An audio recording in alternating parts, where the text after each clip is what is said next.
t de x seja diferenciável, ser infinito, se quiserem, ser infinito, o que for, né? Tal que A1, quer dizer, o A0 parte disso aqui, e πA1, né, é igual para a aplicação que a cada x para identidade, se para 0 preserva a orientação, igual a x,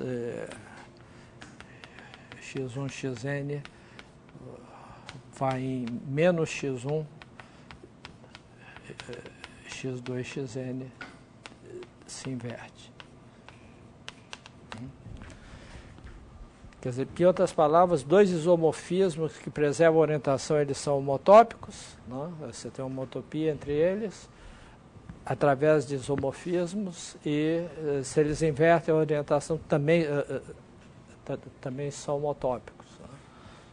Tá certo? Tem apenas duas classes de homotopia de isomorfismos em Rn. Então, primeiro eu vou provar esse lema, que é muito simples, né? Isso é simplesmente álgebra linear. A gente começa com A0, né? Então a gente sabe... a gente pode supor, né? Observe que eu quero fazer uma homotopia, né? Como o conjunto de isomorfismos é aberto, né? O A0 é homotópico a qualquer isomorfismo suficientemente próximo de A0. Né? Okay? Porque simplesmente você traça um arco entre eles aí, né? E você tem uma homotopia. Então, para construir essa homotopia aqui, eu posso primeiro construir uma homotopia entre o A0 e algo próximo, e depois uma homotopia entre esse cara próximo e um desses dois aqui. Tá? Então, eu posso supor, né, por causa disso, posso supor que os autovalores, né,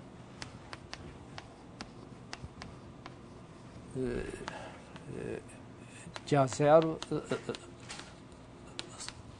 são 2 A2 distintos.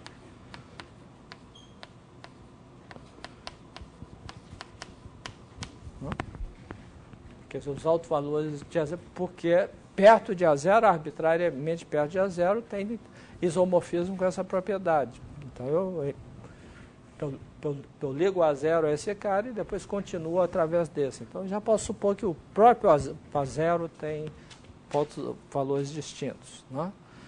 Ok? Ora, se ele tem autovalores distintos, agora a gente usa ele é diagonalizável sobre os complexos. Né? Então, existe base de Rn, né? tal que a matriz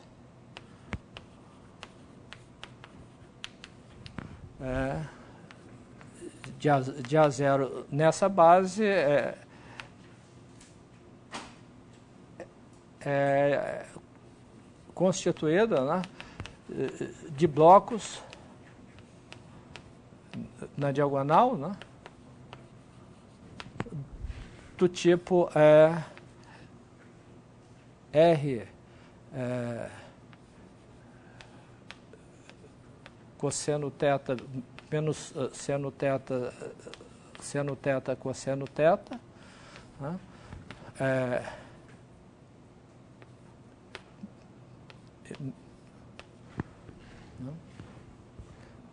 Tá certo? Quer dizer, tem blocos de dimensão 2 desse troço, então blocos de dimensão 1 positivos ou negativos. Ok?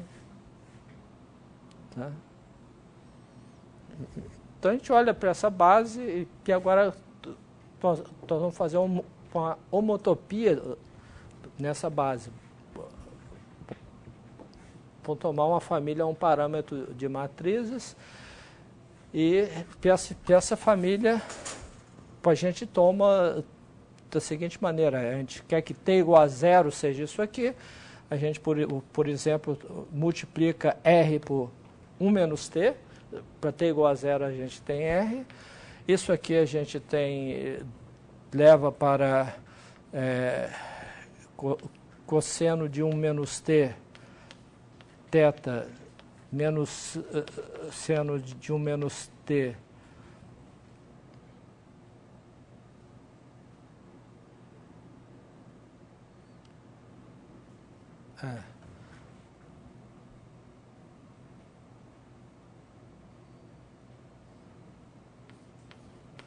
θ seno de 1 menos t, θ cosseno de 1 menos t, θ. Né? Então, para t igual a zero, a gente tem o bloco inicial, e para t igual a 1, né?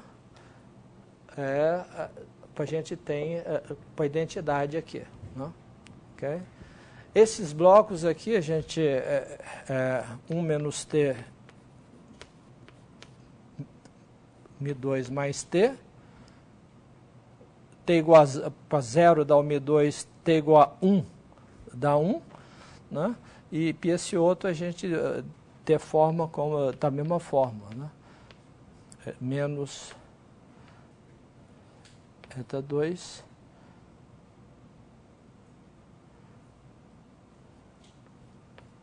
menos t. Né? Okay? Então, com t igual a zero, a gente tem menos θ2 menos isso aqui mais t. Né? E com t igual a 1, dá menos 1. Né? Okay? Então, com isso, se a gente deforma isso aí, a gente chega numa matriz, né? A gente chega numa matriz que tem na diagonal apenas, uma matriz diagonal que tem uns tantos uns aí e uns tantos menos uns aqui. Okay?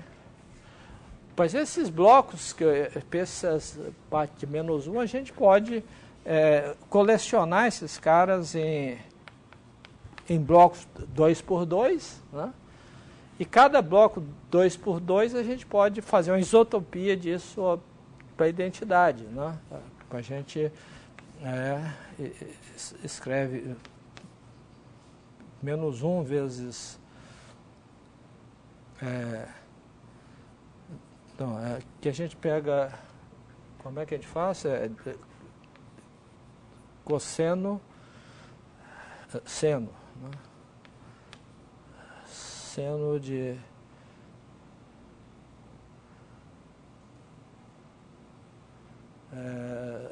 seno,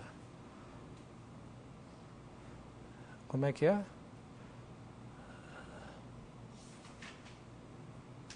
Bom,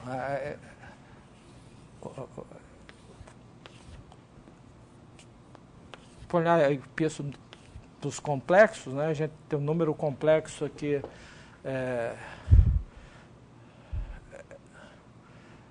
a gente simplesmente roda para cá, né? Okay. Como é que a gente faz isso?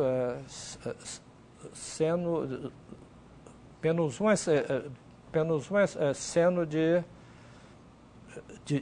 menos, não, π sobre 2, né? Não, como é que é? Cosseno, né? Cosseno de π. Então, cosseno de 1 menos tπ, seno de 1 menos tπ, menos seno de 1 menos tπ, cosseno de 1 menos tπ, né? Okay? Então, para t igual a zero, não, para t igual a zero, Então aqui é menos, né? Para t igual a zero, isso dá cosseno de menos π, que é menos 1, né? Então, t igual a zero, isso dá menos 1, seno é 0, 0 menos 1. Isso, e para t igual a 1, né? Cosseno de 0, né? É 1, seno de 0 é 0, 0, 1.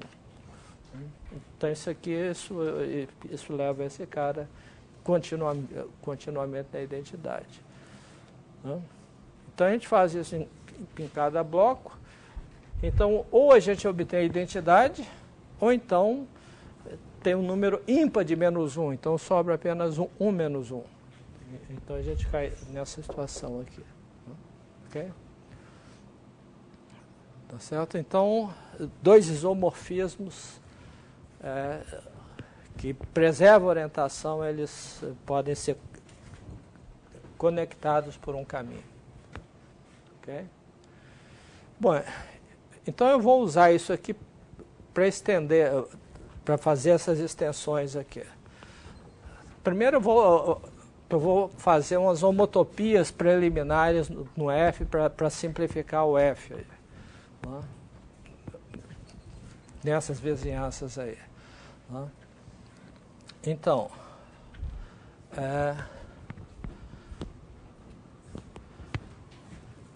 como é que eu vou fazer isso?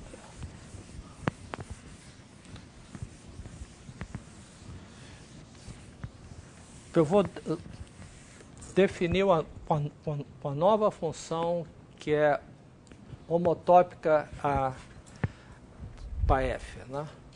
Então, eu vou começar definindo essa função em cada uma dessas vizinhanças aqui, né? Então, eu vou definir o G, né? Eu chamei isso aí de F, né? Eu vou definir o G bem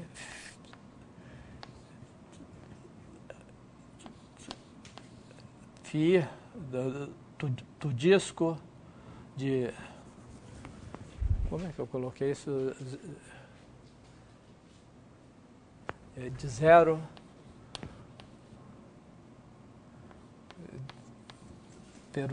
peso disco, né?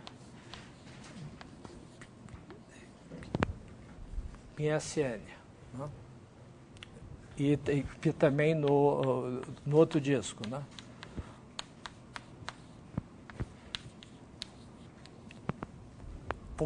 Vou começar definindo dessa maneira, né? Quer dizer, então eu tenho esse disco aqui, né? Tem um disco de raio 1 PRN, né? Esse disco ele vai para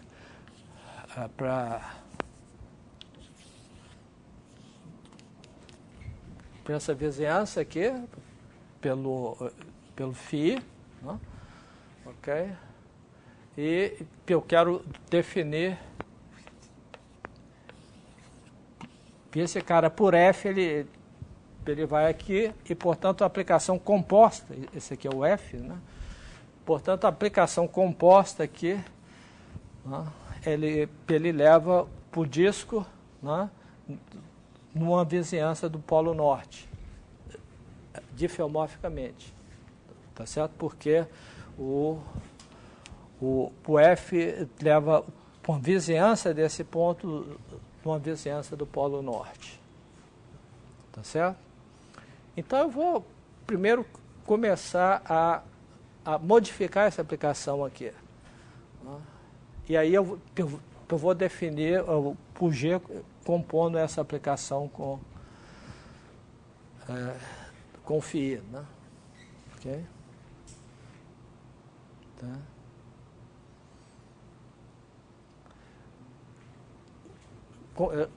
Como é que eu vou modificar essa aplicação? Eu vou fazer o seguinte: esse disco é um disco de raio 1, né? Que é levado nessa vizinhança. Então, eu vou modificar essa aplicação da seguinte maneira. Eu pego um disco menor aqui, né, digamos de raio 1/4, né, esse disco de raio 1/4, para a imagem dele é um pedacinho, para um outro disco, né, uma outra esfera aqui em coisa, e pego outro disco um pouquinho maior aí, né, e eu faço o seguinte, nesse disco menor, eu vou tomar essa aplicação como sendo a anterior. Né? Okay? Toda essa região aqui, tá certo? Eu vou mandar essa região no Polo Sul. Então a nova aplicação vai ser constante igual ao Polo Sul aqui nessa região. E aqui no meio eu vou fazer uma coisa. Se eu pego um raio aqui, né, esse raio vai ter um ponto aqui cuja imagem cai nesse disco aqui, né, e então eu olho o meridiano que passa por esse ponto e vai até o Polo Sul, né, e levo esse segmento nesse meridiano. Né. Simplesmente o ponto do meio vai no meio e assim por diante, quer dizer, preserva as coisas. Então eu tenho uma maneira de definir uma nova função que é homotópica anterior, né, porque eu estou deslizando apenas ao longo dos meridianos a função, é igual ao anterior aqui dentro, né, e aqui fora desse disco ela é constante igual ao Polo Sul. Ok? Então eu faço isso em cada uma dessas regiões. Com isso eu estou definindo o G em cada uma dessas regiões aqui, né? Todas elas vão em torno do Polo Sul, do Polo Norte, originalmente, e para o G, isso cobre a esfera toda, sendo constante igual ao Polo Sul no bordo dessa rua. Então eu simplesmente estendo o G agora como sendo constante aqui fora, igual ao Polo Sul. Ok? Então eu obtenho a aplicação G, né, do bordo de W na esfera, que é constante fora dessas vizinhanças pequenininhas aqui, né, é constante igual ao Polo Sul, né, leva todo no Polo Sul, no complementar dessas vizinhanças, né, e essa função é homotópica F. Né, ok? Bom, agora eu vou fazer uma outra homotopia dessa função G. Né? Então, essa função G, nessas vizinhanças pequenas aqui, ela é igual para F original. Tá? Ok? Então, agora o que eu vou fazer é o seguinte. Bom, o Polo Sul, digamos, o Polo Norte é o 0, né? Eu posso identificar com 0 de Rn em coordenadas. Então eu tenho o seguinte, que eu vou o que eu vou fazer agora, fazer uma homotopia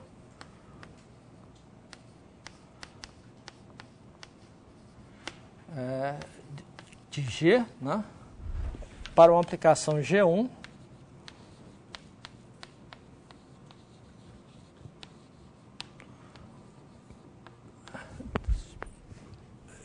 G1, né, tal que o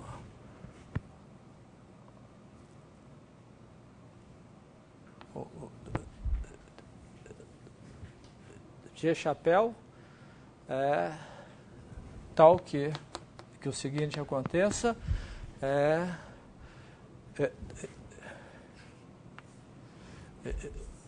G chapéu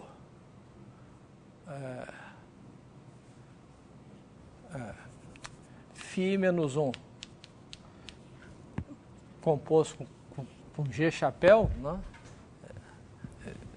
Φ menos 1, não. Então, eu quero essa aplicação aqui, né? É o contrário.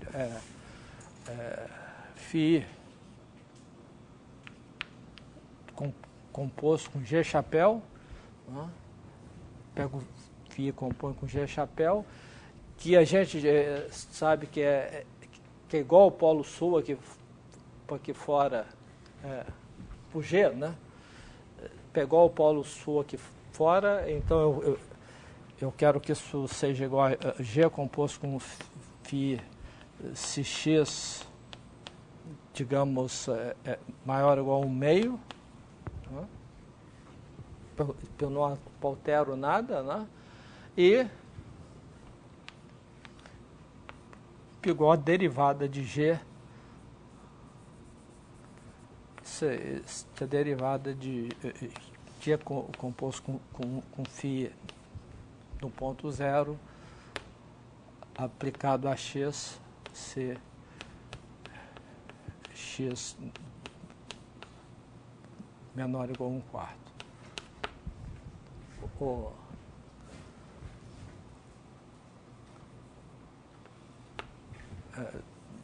Menor ou igual que epsilon, o epsilon suficientemente pequeno, né?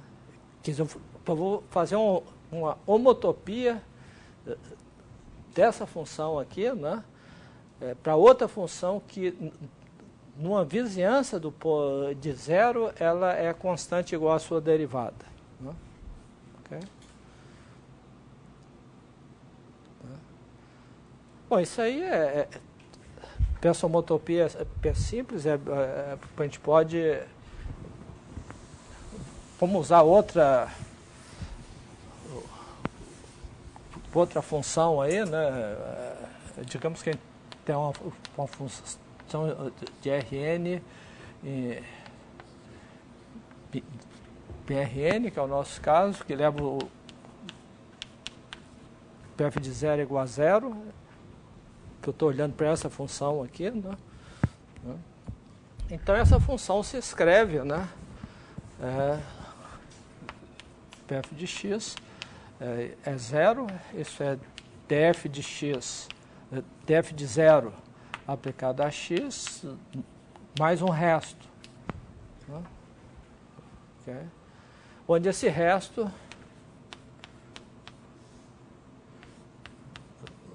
sobre a norma de x tende a zero quando x tende a zero, né?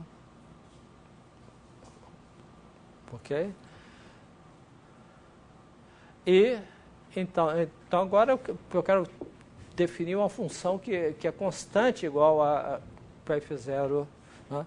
Bom, essa função tem uma vizinhança de zero, eu tenho uma homotopia tranquila entre ela e a função constante. Simplesmente a gente definiria o g de x, né? Que a gente quer definir a deformação dela, é o quê?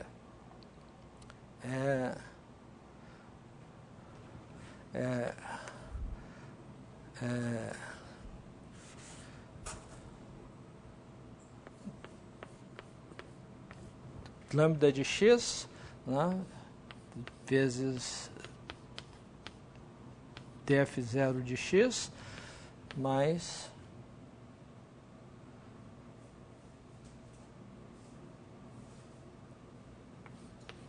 menos lambda de x, né? F de x.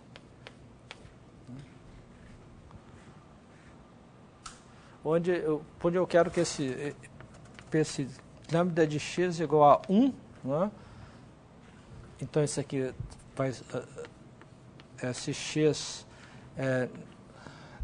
menor que epsilon, e lambda de x é igual para zero se x maior ou igual que 2 epsilon.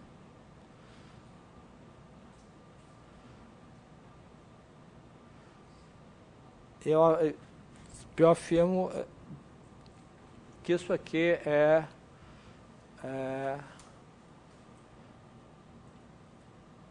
um difeomorfismo, né? Por que isso?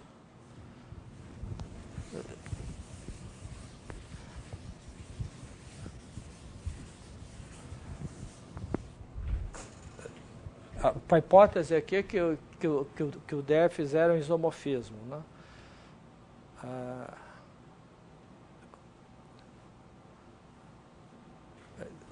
Como é que é isso aqui? O f de x pegou a isso, né? Então g de x, né? Pegou a f de x.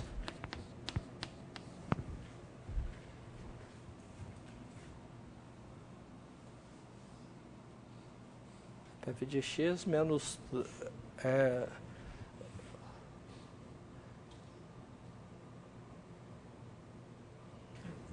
mais, né, lambda de x vezes r de x.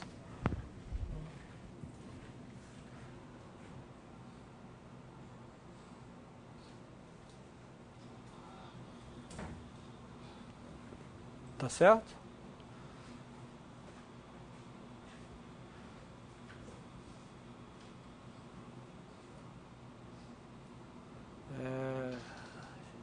Não. Menos, né? Porque o lambda é igual a 1, isso aqui vai dar para a derivada. Então, menos lambda de x é f de x.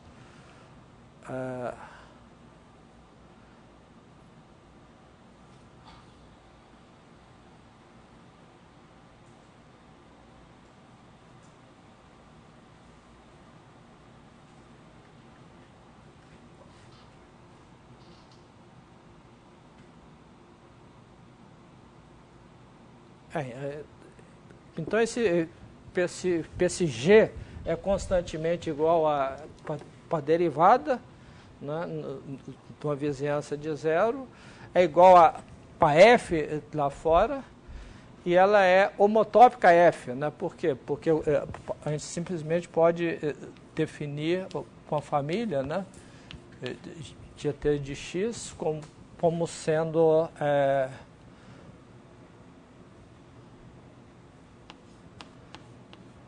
f de x menos t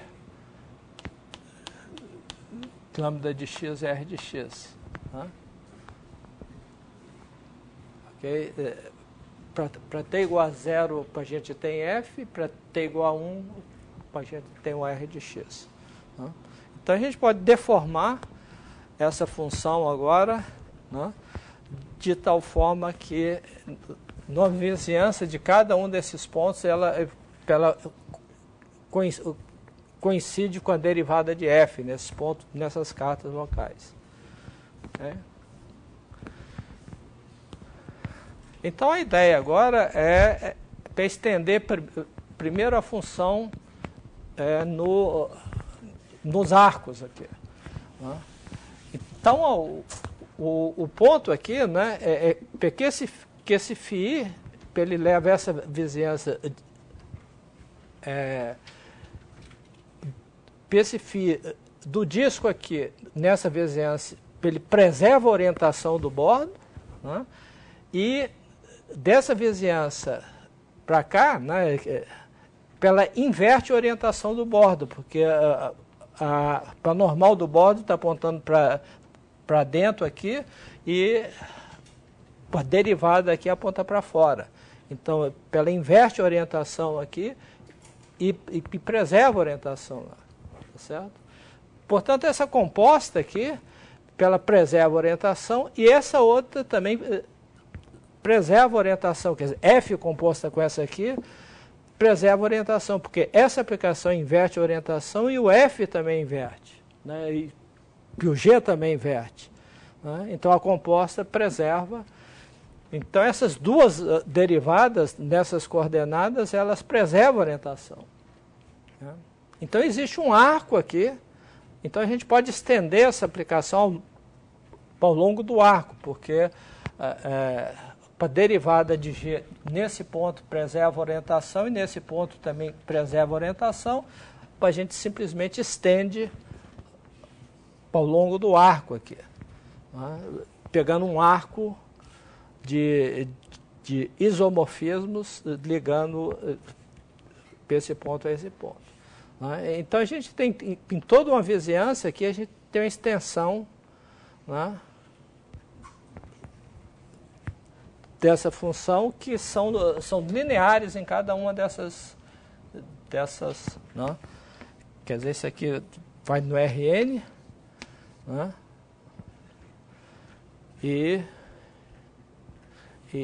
essa a gente define a função aqui para cada t como sendo a função linear correspondente, quer dizer, para cada t fixo, né, a gente tem um AT, né, de Rn em Rn, né, onde o A0 é a derivada, né, derivada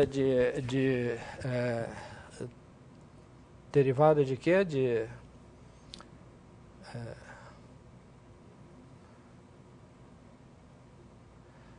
φ composto com Z em zero, né? E o A1 pegou a derivada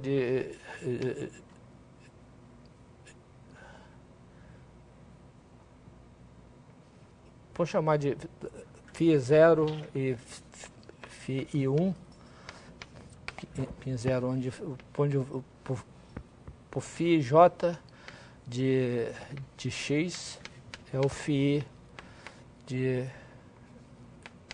jx, né? Quer dizer, a restrição de um lado e a restrição do outro. Então esses dois caras preservam a orientação, né? E, portanto, tem um arco de transformações que liga os dois. Né? Então eu defino o G nesse arco, quer dizer, Tx para ter entre 0 e 1 e o x menor que epsilon, né? Isso aqui é igual, por definição, a índice T de x.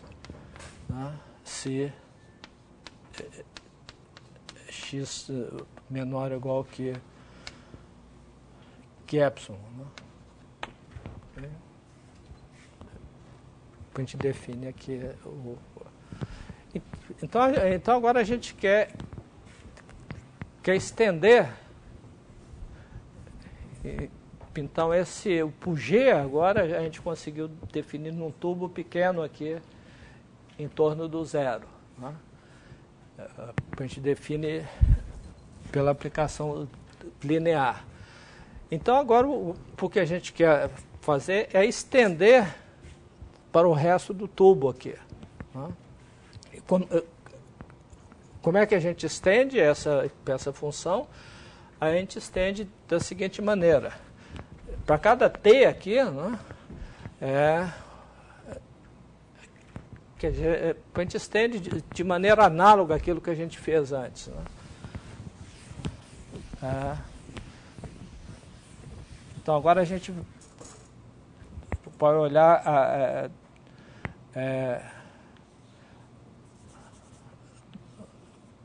por G de φ de Tx.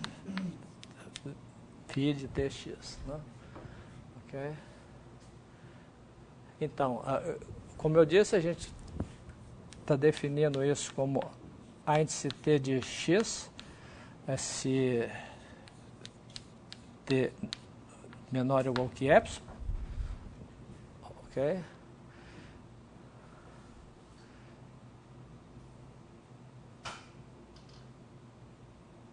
tá certo?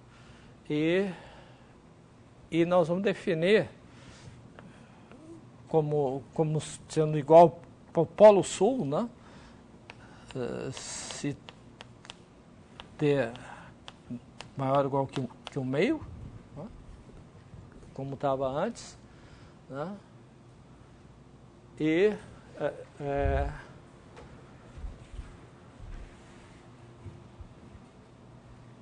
como é que eu... o 2 epsilon, né? De T maior ou igual que 2 epsilon, aí isso é infinito, e a gente tem que interpolar esse troço aí no meio, né? Então a gente tem aqui a bola de raio epsilon, depois a bola de raio 2 epsilon, aqui, né? E então nessa região nós estamos indo para o Polo Sul, e aí a gente interpola aqui, né? Então esse ponto, então 0 aqui, a gente, com a imagem desse círculo, dá um círculo, né? Um elipsoide, dessa esfera dá um elipsoide aí em torno do 0, e portanto esse ponto aqui ele vem em algum ponto, a gente olha o raio desse ponto e leva esse segmento em todo esse raio aqui. Com isso a gente estende a aplicação, né, em cada uma dessas fibras, de modo que fora do tubo, né, então ela fica definida aqui dentro do tubo, e fora do tubo, no bordo do tubo, ela é constantemente igual ao Polo Sul. Então a gente faz isso em cada um desses tubos, né, e aí estende para o W, colocando no complementar dos tubos a imagem ao Polo Sul. Então isso tem uma extensão contínua, e a aplicação que a gente estendeu aqui é uma aplicação homotópica, a aplicação inicial, e portanto a aplicação inicial se estende também. Quer dizer, a coisa básica aqui é para observar que a gente olha essa composta aqui dessa aplicação com o F, isso aqui preserva a orientação, porque essa aplicação preserva a orientação. O F inverte a orientação aqui, mas a aplicação daqui para cá, dado pelo φ, ela inverte a orientação. Então a composta de duas aplicações que inverte a orientação, ela preserva a orientação. Então essas duas aplicações lineares aqui, elas preservam a orientação. Então tem um arco entre elas, dependendo continuamente da coisa. Então a gente, usando esse arco, a gente define a extensão aqui num tubo menor, e aí usando essa propriedade aqui, né, a gente estende continuamente para todo o tubo, sendo constante no bordo do tubo. E aí estendemos para todo o W como sendo constante no complementar dos tubos. E com isso a gente tem a extensão.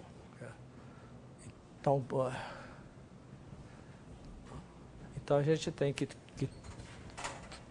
toda aplicação de grau 0, se o contradomínio é esfera, ela se estende continuamente.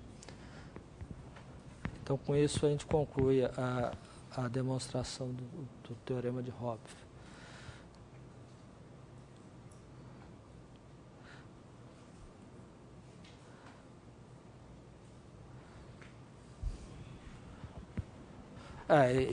E o corolário, como eu disse, é que duas aplicações na esfera, elas de uma variedade compacta orientada na esfera de mesma dimensão, elas são homotópicas somente se elas têm o mesmo grau.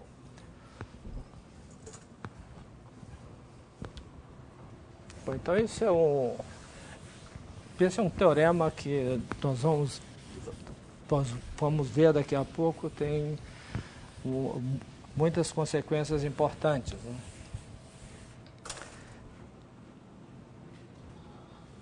Tá claro? Alguma dúvida aí sobre o teorema de Hopf? Esse teorema é realmente importante, né?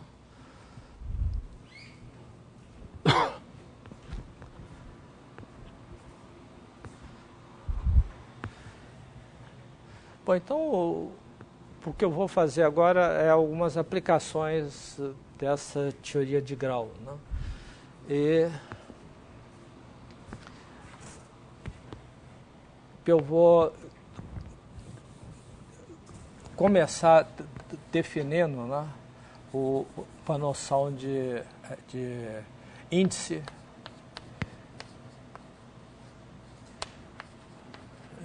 de singularidade de um campo de vetores.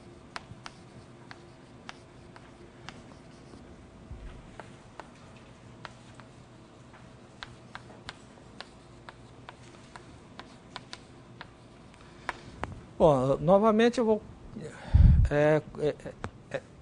considerar campo de vetores em variedades, né? E a singularidade de um campo de vetores, quer dizer, x é um campo de vetores C0 de uma variedade x, e uma singularidade é simplesmente, então isso, x é singularidade.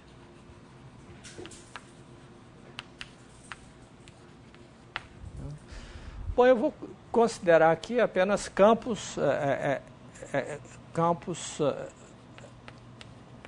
com singularidades isoladas, né? E eu vou definir, né, o inteiro, né?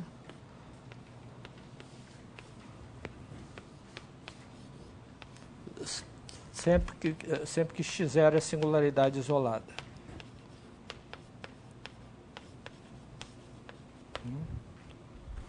Quer dizer, eu vou considerar campos contínuos na variedade, considerar uma singularidade isolada, quer dizer, o campo se anula em x0, mas próximo a x0 o campo não se anula. Eu quero associar para essa singularidade um inteiro que vai ser chamado do índice do campo x. Bom, então para definir isso, a gente vai definir primeiro, né, claro, a gente vai tomar coordenadas, né, uma carta local. Então a gente pode começar para tentar definir a situação quando x é um campo no Rn, né? Π0 tem uma singularidade e tem uma singularidade isolada, certo? Quer dizer, então o zero, né, tem uma vizinhança, né, onde nessa vizinhança o campo não se anula, tá certo? Bom, então, em particular, se eu tomo uma esfera de raio epsilon, né, então tem que x de x é diferente de zero se x é igual a epsilon e epsilon suficientemente pequeno. Okay? Tá? Porque ele não se anula, então nessa esfera aqui o campo é diferente de zero, né? Okay?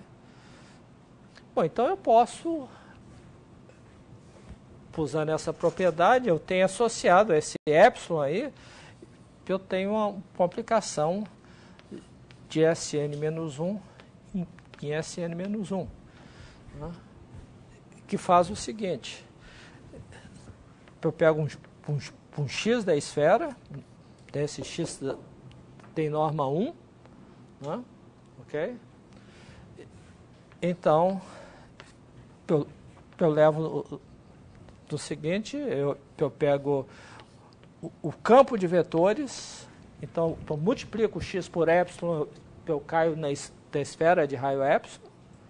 Tá? Então eu olho para o campo e divido pela norma do campo. Bom, isso aqui é não nulo, né? Então isso me dá uma função contínua da esfera na esfera. Né? Ok? Bom, então aí se eu tenho uma função contínua da esfera na esfera, essa função tem um grau. Né? E eu quero definir o grau. Então, grau. Então, essa função, digamos, vamos chamar de epsilon x epsilon. Então, eu defino o índice de x em 0 como sendo o grau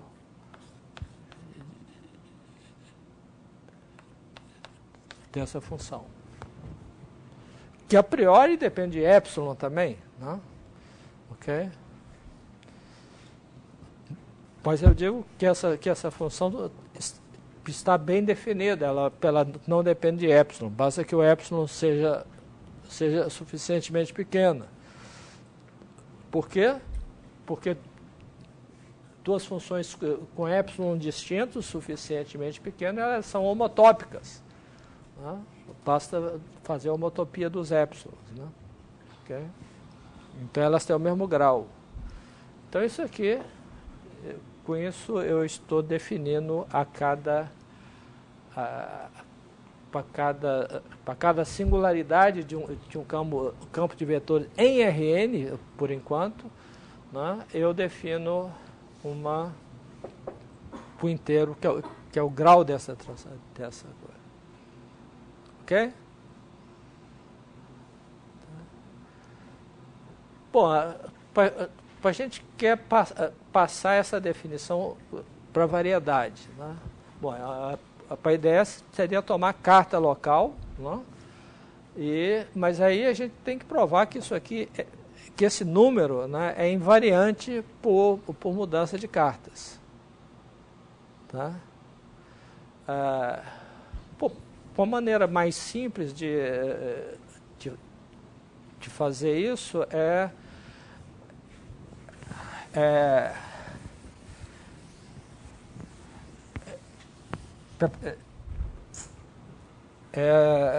caminhar um pouquinho mais na teoria aí, não?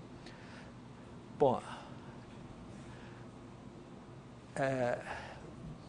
vamos ver um caso particular aí da situação.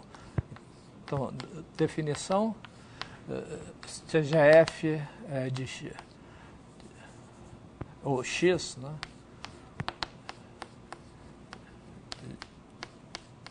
Que Rn, um campo C1. Né? A gente está considerando aqui campo C0, mas nós vamos tomar campos um pouquinho mais regulares, né? E vamos supor que 0 seja uma singularidade, né? Ou qualquer ponto é uma singularidade. Eu digo que 0 é a singularidade hiperbólica.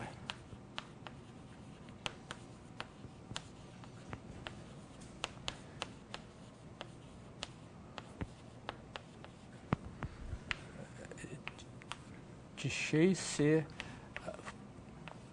a derivada de x do ponto 0 não possui alto valor não possui alto valor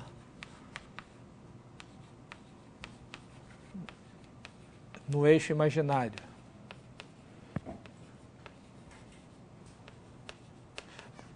Bom, a gente já tinha visto antes uma definição um pouco mais fraca que essa, que é a singularidade simples, né? A singularidade é simples se o zero não é alto valor. Né?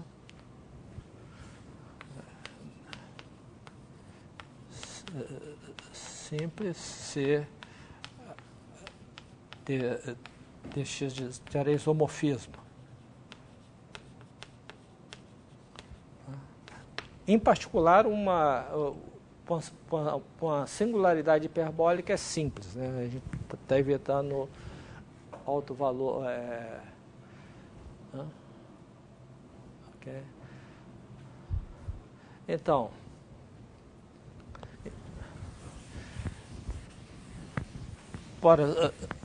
se a derivada de x0 então a gente tem o seguinte, que Rn, né, se decompõe em duas partes, que eu vou chamar de S. Se a gente tem uma singularidade hiperbólica, né, ela não tem autovalores no eixo imaginário, a gente tem uma decomposição, né, do Rn em duas partes, invariantes pela derivada, né?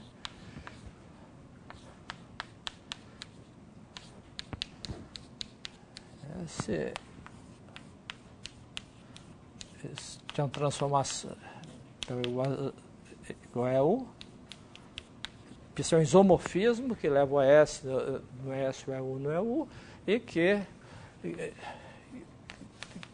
autovalores de dx de 0 restrita a S tem parte real negativa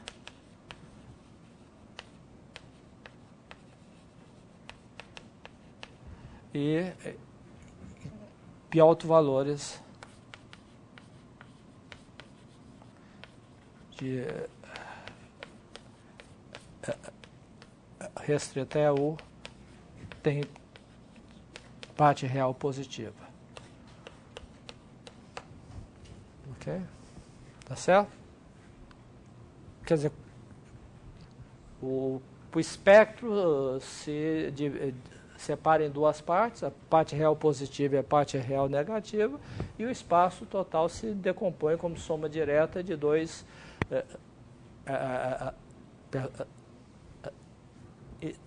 subespaços correspondentes a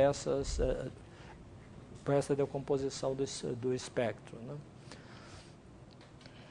Ok?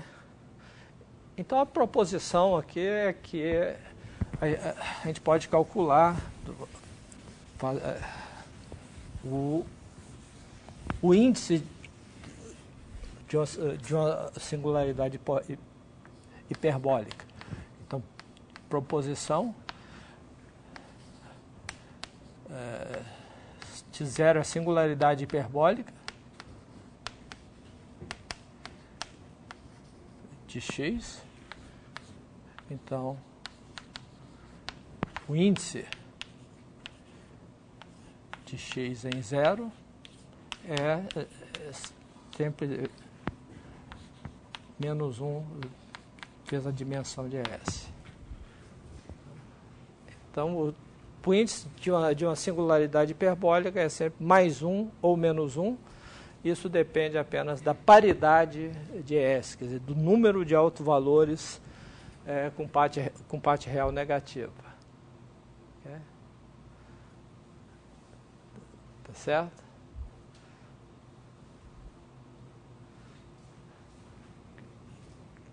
Como é que a gente demonstra isso?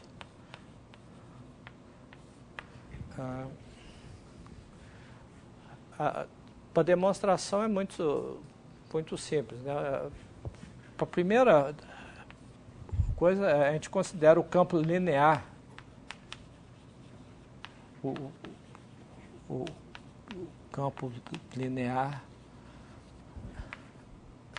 PL de Rn em Rn, né? PL de x é igual a derivada de x em 0 a x.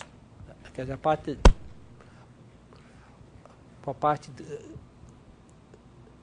linear de x. Né? Bom, então 0 é singularidade de L e é uma singularidade hiperbólica, por definição. Né?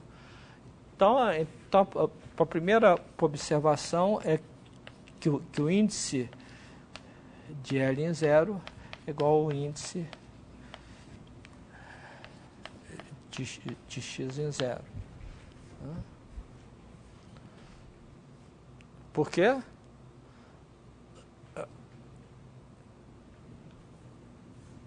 Por homotopia, né?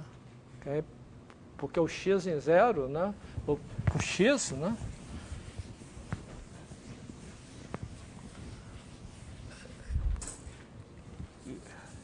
Quer dizer, o campo x de x é igual a L de x, né? Mais R de x.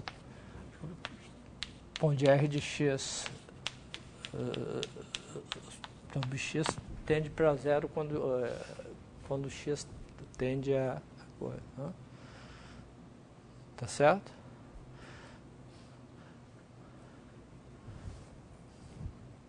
Ora, mas isso aqui você tem uma homotopia entre uma coisa e outra, né? Porque você pode considerar a família x índice t de x como sendo L de x mais t PR de x. Para t igual a 0, a gente tem um campo L, e para t igual a 1, a gente tem um x. Né? Ok? Tá? E a gente tem a aplicação f índice t, né? De Sn-1 em Sn-1, né? Que para cada x associa xt de x sobre para a norma de xt epsilon, né? Toma um epsilon pequeno, né? Todos esses campos aqui, eles não se anulam na esfera de raio epsilon, então a gente tem essa família de aplicações. Né? Então essas famílias, então isso dá uma homotopia entre as aplicações, portanto o grau é constante. Né? E, então a gente conclui a igualdade dos índices. Né? Ok?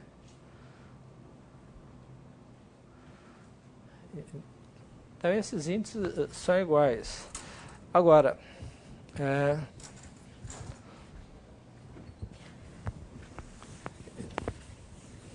então a minha afirmação agora é que então a afirmação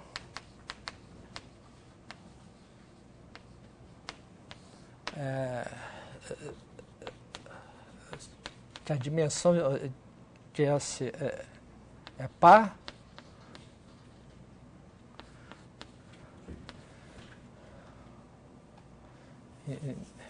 então existe PLT,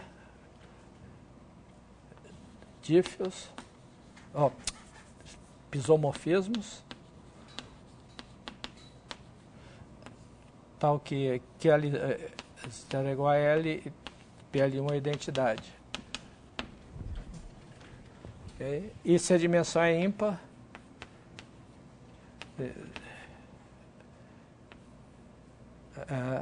vale a mesma coisa com L1 de x é igual a menos x1, x2, xl.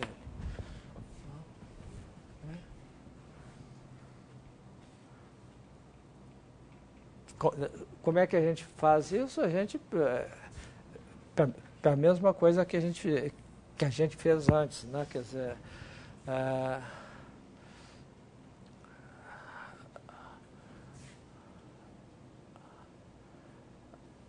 bom, a gente olha uma base, a gente pode supor que o L0 é diagonalizável, né? E aí a gente pega uma base, né? E na qual a matriz de L0 é blocos 2 por 2 e que transporta todos eles para a parte positiva, para ser igual a 1, exceto no máximo um deles que a gente deixa igual a menos 1. Né? Ok? Isso acontece quando a gente tem um número ímpar de autovalores no eixo imaginário, então tem que ter, necessariamente um tem que ser real, né? E esse a gente não pode passar para positivo. Então a gente deixa ele ali, e os pares a gente passa para o outro lado. Okay? Então com isso a gente conclui a proposição. Okay?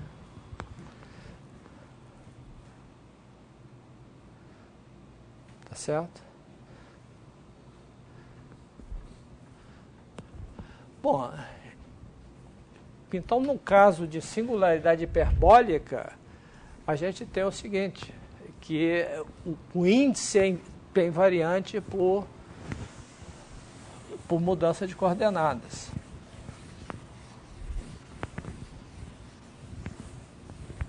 Então, proposição quando a gente considerar um aberto de Rn, né?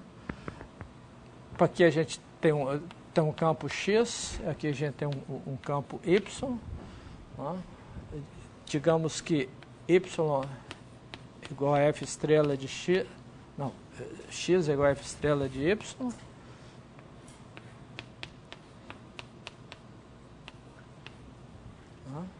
o ponto de F de um V com de F. Então, falo o seguinte, x0 pertencente a x é a singularidade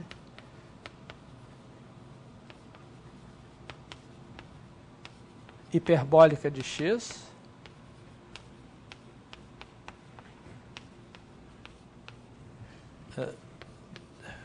somente se f de x0 é a singularidade hiperbólica de y e índice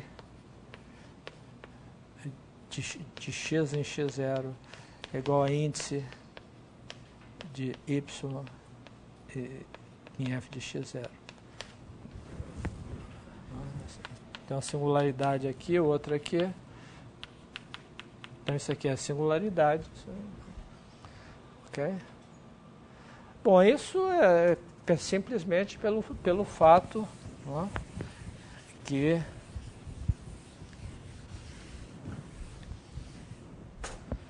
pela definição de Pullbeck, né, que a derivada de y do ponto f de x0, né, é igual, né, a derivada de f no ponto x0 composto com a derivada de x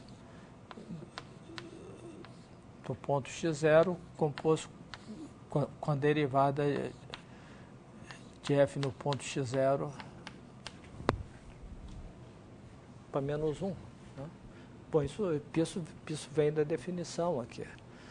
Então, essas duas transformações lineares, né, são conjugadas por isomorfismos. Então, o espectro dessa aqui é exatamente igual ao espectro da outra. Né? Okay. Tá certo? E, portanto, o número de autovalores com parte real negativa é o mesmo, porque os autovalores são exatamente iguais. Tá? Ok?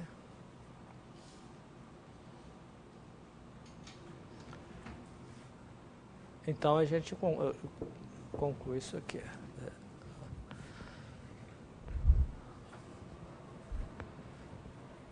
Bom, agora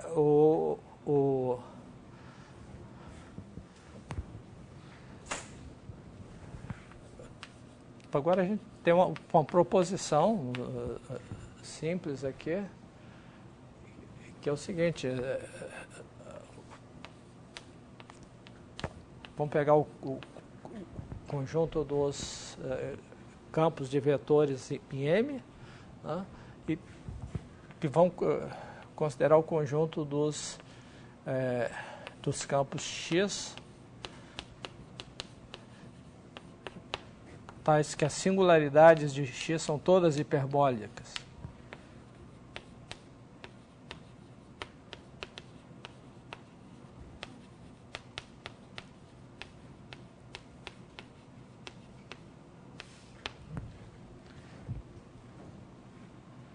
Então,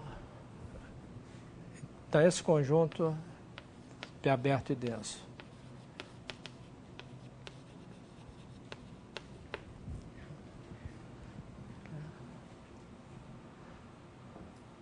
Bom, uma coisa que a gente já tinha mostrado em aulas passadas, né, é que o conjunto os campos com singularidades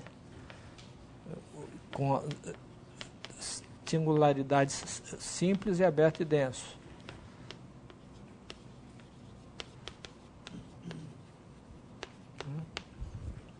Que são exatamente os campos que são transversais à seção nula, né? Então, esses campos, esse conjunto aberto e denso de campos, para singularidades são simples, quer dizer, todas elas são isoladas, né? Okay? E simples é que a derivada não tem alto valor zero.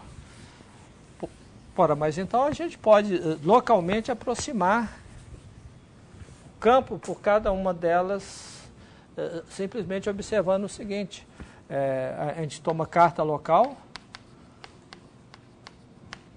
né, de modo que nessa carta a singularidade do campo que é simples seja o zero, né, levando a singularidade no zero. E por hipótese, a derivada de x0 não tem alto valor.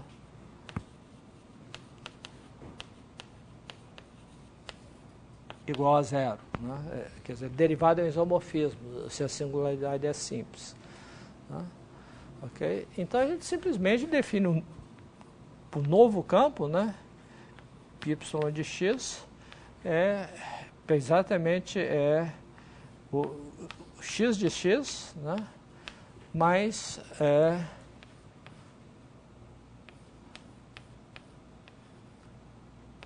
εx. Onde lambda onde epsilon a gente vai tomar tão pequena quanto a gente queira, e lambda de x igual a 1 para x menor que delta, igual para 0 para x maior que 2 delta, né? A gente fixa tudo e a gente vai tomar esse epsilon, esse delta tá fixo aqui, então esse campo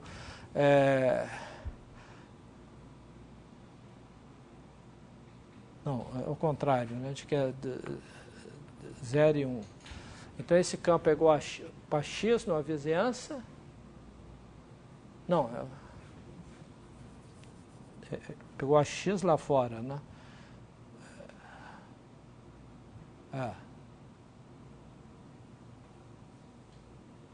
Não, como é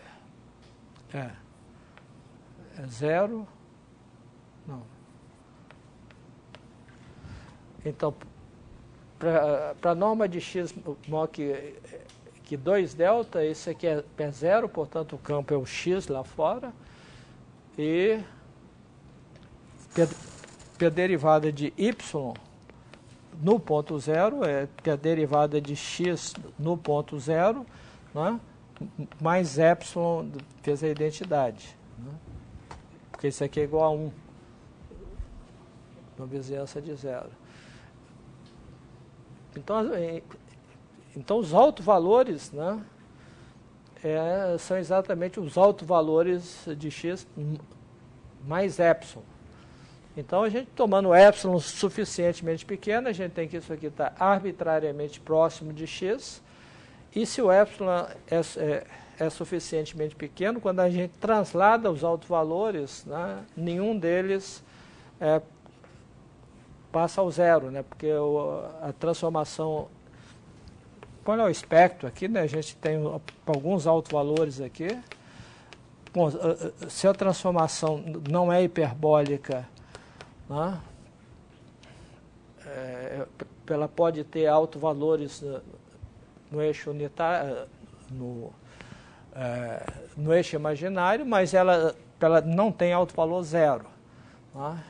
Então, se o epsilon é suficientemente pequeno, a gente, transladando por epsilon, a gente tira fora os autovalores no eixo imaginário e não acrescenta nenhum para zero aqui, porque você tem uma distância mínima ao zero aqui. Né? Então, se epsilon é suficientemente pequeno, esse cara vem para cá e não passa por zero. Né? Então, a gente tem uma aproximação por hiperbólico. Então, com isso, a gente tem que as singularidades, que a gente pode sempre aproximar um campo de vetores qualquer por um campo cujas singularidades são todas hiperbólicas. Né? Ok? Tá certo? Bom, então agora, para a ideia, eu vou fazer os detalhes na aula passada, né? Na próxima aula. Então a ideia agora seria que a gente quer mostrar agora que se a gente tem uma singularidade isolada de um campo contínuo, e se a gente faz uma mudança de coordenadas C1, né, o índice permanece o mesmo aqui. Tá certo? Ora, mas aí a gente tem que pegar esse campo, né, e perturbar esse campo por um campo C infinito. Como o campo não se anula aqui na esfera, o campo C infinito ele também não se anula nessa esfera se a perturbação é pequena. Né? Agora, o campo contínuo tinha essa singularidade. O que acontece com o campo C infinito é que vão aparecer outras singularidades aqui dentro. Ok? Agora, então, mas esse campo C infinito a gente pode aproximar por um campo cujas singularidades são todas hiperbólicas. Então, a gente tem um campo C infinito cujas singularidades são todas hiperbólicas aqui. Então, a gente tem que comparar agora a soma dos índices das singularidades que apareceram aí, que a gente não sabe quantas apareceram, com a singularidade do campo original. Né? A singularidade do campo original corresponde ao grau de aplicação correspondente na esfera aqui, né? Que é o grau da mesma aplicação do campo perturbado aqui, porque eles são homotópicos. Né? Então, para o campo perturbado, a gente tem uma função definida aqui e outra definida no bordo dessas esferas pequenas aqui. Ok? Mas a gente tem duas funções definidas em uma variedade com bordo aqui. Então, a gente vai concluir que a soma dos índices dessas singularidades é igual ao índice da singularidade original. Okay? Então, a gente explode a singularidade original em várias hiperbólicas, mas a soma dos índices vai ser igual ao índice da singularidade original. Então, se a gente faz a mesma coisa aqui, né? Essa aqui explode, não, mas a gente tem uma mudança de coordenadas, ela preserva o índice das hiperbólicas e, portanto, a singularidade original elas vão ter o mesmo índice. Né? E com isso a gente vai poder estender a noção de índice para variedades. Né? Então isso a gente conclui essa discussão na próxima aula, segunda-feira.